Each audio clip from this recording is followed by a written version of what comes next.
दोस्तों, तीसरा विश्व युद्ध शुरू हो चुका है और आप अपने घर से बाहर बिल्कुल भी ना निकले, क्योंकि एक तरफ महामारी तो दूसरी तरफ बमबारी।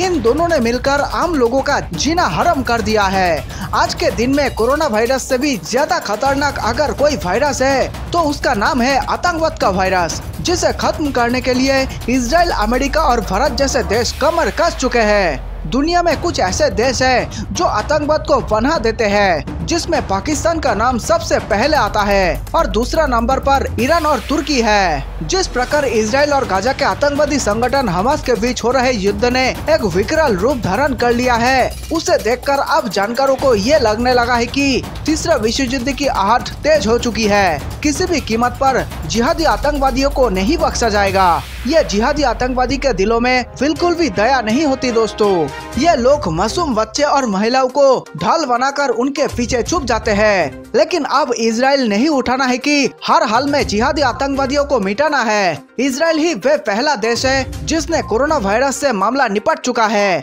और अब उसने दुनिया के सबसे बड़े वायरस पर निशाना बना लिया है, जिसका नाम है हमासी आतंकवाद का खतरनाक वायरस। अब आर पार की लड़ाई शुरू हो चुकी है। बीच में अमेरिका और तुर्की जैसे खतरनाक देश भी कूद चुके हैं। जब से तुर्की के राष्ट्रपति ने अमेरिकी राष्ट्रपति को खूनी कहा है, उसके बाद से ही माहौल बेहद गर्म हो चुका है। अब धीरे धीरे रूस, चीन और ब्रिटेन भी इस लड़ाई में कूदने की तैयारी कर रहा है। महामारी के बाद आपको पूरे दुनिया में बमबारी देखने को मिलने वाला है, इसलिए आप सभी जहां पर भी रहे कृपया सतर्क रहे, क्योंकि ये लड़ाई आतंकवाद और वायरस दोनों को खत्म करने की है। मेरे देशवासियों, अब तक भारत असमंजस में पड़ा हुआ था कि इजराइल की समर्थन की जाए या नहीं, लेकिन अब जब भारत ने फैसला काफी पहले कर लिया था कि आतंकवाद से समझौता भारत किसी भी कीमत पर नहीं कर सकता, इसी कारण भारत ने चुपके चुपके इजराइल का समर्थन करना शुरू कर दिया है। सूत्रों की खबरों के हवाले से यह पता चलता है कि इजराइल का एक एक नागरिक जानता है कि भारत उसका मदद कर रहा है। इसके बावजूद भी उसके प्रधानमंत्री ने सार्वजनिक तौर पर भारत को धन्यवाद नहीं कहा, क्योंकि दोस्तों, इजराइल हमारा एक दोस्त है और वे कभी नहीं चाहेगा कि दोस्त भारत और अरब देशों के बीच में व्यापार पे कोई गलत प्रभाव पड़े। इजराइल को यह बात भी काफी अच्छे से पता है कि भारत एक संवेदनशील देश है और कोई भी कदम वे बेहद सोच समझ कर उठाता है, और इसी कारण जब भी भारत पर कोई भी मुसीबत टूटता है तो इजराइल ही वे पहला देश होता है जो कि बिना किसी शर्त के भारत का समर्थन देने के लिए सबसे पहले नंबर पर खड़ा होता है। ऐसा इजराइल ने पहले कई मौकों पर दिखाया है, चाहे जब भारत ऑक्सीजन के लिए तड़प रहा था या फिर जब पुलवामा हमला हुआ था। दोनों ही समय इजराइल ने भारत का खुलेआम अनकंडीशनल भरपूर समर्थन किया है, जिसे हर एक भारतीय कभी भी नहीं भुला सकता। मेरे देशवासियों, आज हम विस्तार से पूरी बातों को बताने वाले हैं। इसी तरह की सबसे पहले खबर पाने के लिए इस वीडियो को लाइक करें तथा चैनल को सब्सक्राइब जरूर करें। आप हमें कमेंट में अपनी राय जरूर लिखें, क्या भारत को इजराइल का मदद खुलेआम करना चाहिए या नहीं। दोस्तों, इजराइल अगर जानबूझकर फिलिस्तीन से जंग चाहता है तो इससे उसे क्या फायदा होगा। जानकारों की माने तो इजराइल ने जब जब फिलिस्तीन से जंग लड़ी तो उसे फायदा ही हुआ है। उसने फिलिस्तीन की जमीन पर कब्जा किया और इस बार भी वही कोशिश कर रहा है। जानकार ये भी मानते हैं कि यह जंग गाजा या वेस्ट बैंक तक सीमित रही तो ठीक है, अगर यह मामला यरूशलेम तक पहुंच गया तो ये दुनिया तीसरे विश्व युद्ध की दहलीज पर खड़ी नजर आएगी।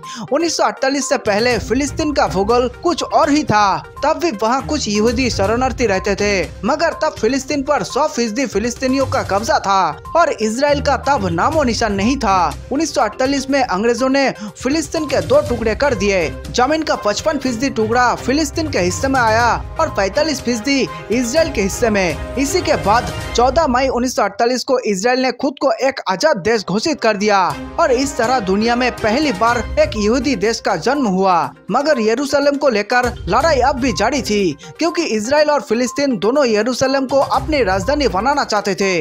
फिर धार्मिक लिहाज से भी यरूशलेम न सिर्फ मुस्लिम और यहूदी बल्कि ईसाइयों के लिए भी बेहद खास था। तब ऐसे संयुक्त राष्ट्र बीच में आया और उसने एक तरह से फिलिस्तीन के एक बड़े टुकड़ा अलग कर दिया। अब यरूशलेम का 8% हिस्सा संयुक्त राष्ट्र के कंट्रोल में आ गया, जबकि 48% जमीन का टुकड़ा फिलिस्तीन और 44% टुकड़ा इजराइल के हिस्से में रह गया। मगर जमीन की लड़ाई इसके बाद भी जारी रही। दोस्तों, आपको बताते चले कि आज जैसे ही खबर आई कि इजराइल के सारे हथियार खत्म हो रहे हैं, उसके बाद इजराइल ने परमाणु बम एक्टिव करने शुरू कर दिए थे।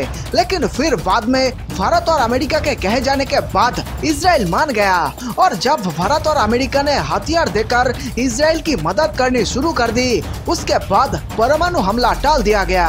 क्योंकि जिस प्रकार तुर्की और पाकिस्तान जैसे भीख मांगे देश बयानबाजी कर रहे हैं, उसे सुनकर किसी के भी खून खोल जाएंगे। जब से तुर्की के राष्ट्रपति ने अमेरिका के राष्ट्रपति के खिलाफ एक भद्दी टिप्पणी की है, जिसमें तुर्की के राष्ट्रपति ने अमेरिकी राष्ट्रपति को खूनी बता दिया।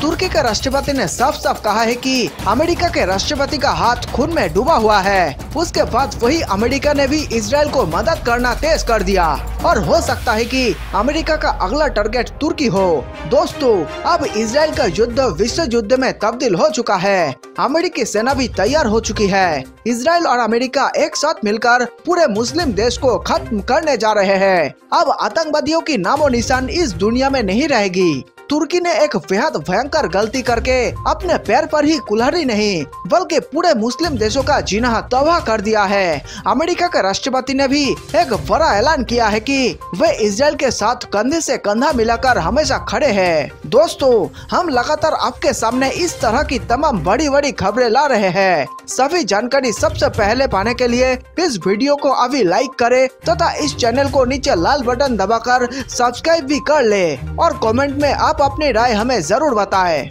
जैसे ही अमेरिका ने इजराइल को खतरनाक हथियार भेज दिए, उसके बाद से ही और अब से कुछ मुस्लिम देश बेहद बेचैन हो गए हैं। मतलब साफ है, जो देश इजराइल से पंगा लेगा उसे पहले अमेरिका से भी निपटना पड़ेगा। इसी कारण ऐसा माना जा रहा है कि अमेरिका इस युद्ध में कूद चुका है।